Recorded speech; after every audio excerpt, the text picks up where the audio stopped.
were all there. Where else could we have been?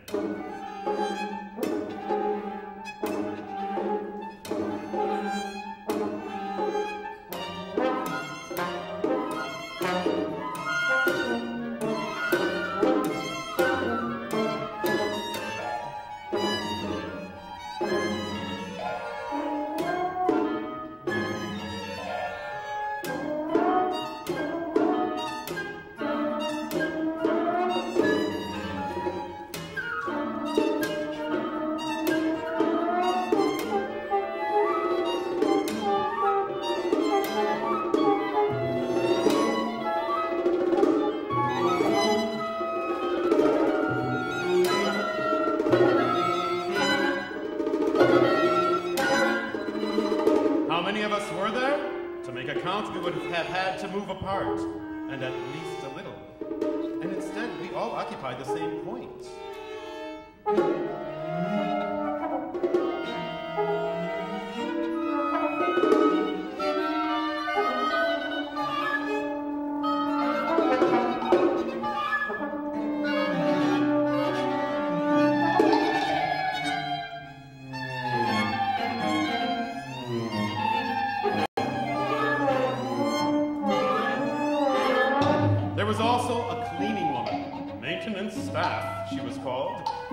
For the whole universe. To tell the truth, she had nothing to do all day, not even dusting. Inside one point, not even a grain of dust can enter.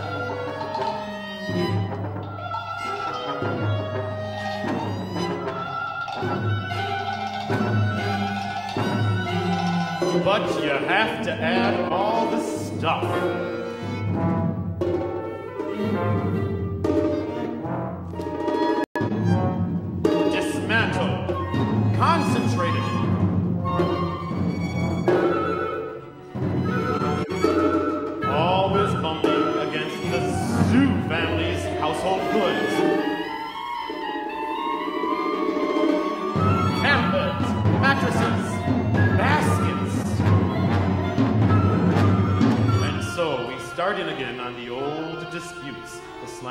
The denigrations, until somebody mentions Mrs. Fick. Every conversation finally gets around to her, Mrs. Fick. Her bosom, her thighs, her orange dressing gown. Oh, if I only had some room! How I'd like to make some noodles for you boys! And in that moment, we all thought of the space that her round arms would occupy, moving backward and forward with the rolling pin, her bosom leaning over the great mound of flour and eggs, while her arms kneaded and kneaded, white and shiny with oil.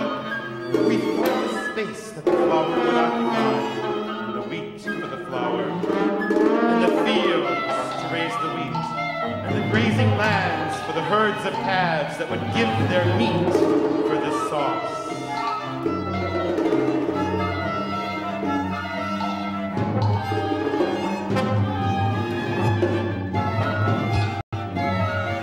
Of the space it would take for the sun to arrive with its rays, to ripen the wheat. Of all of the space for the sun to condense from the clouds of stellar glasses and burn. And at the same time we thought of it, the space was inevitably being formed. Ah, the noodles, boys! Ah, the point that contained her and all of us was expanding in a halo of distance, in light years, and light centuries, and billions of light millennia. And she dissolved into, I don't know what kind of energy, light heat. She, Mrs. Fick, she, who in the midst of our closed, petty world. Boys, the noodles I would make for you.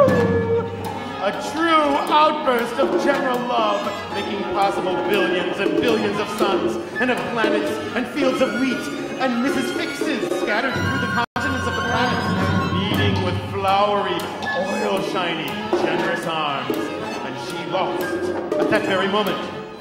And we, mourning her loss,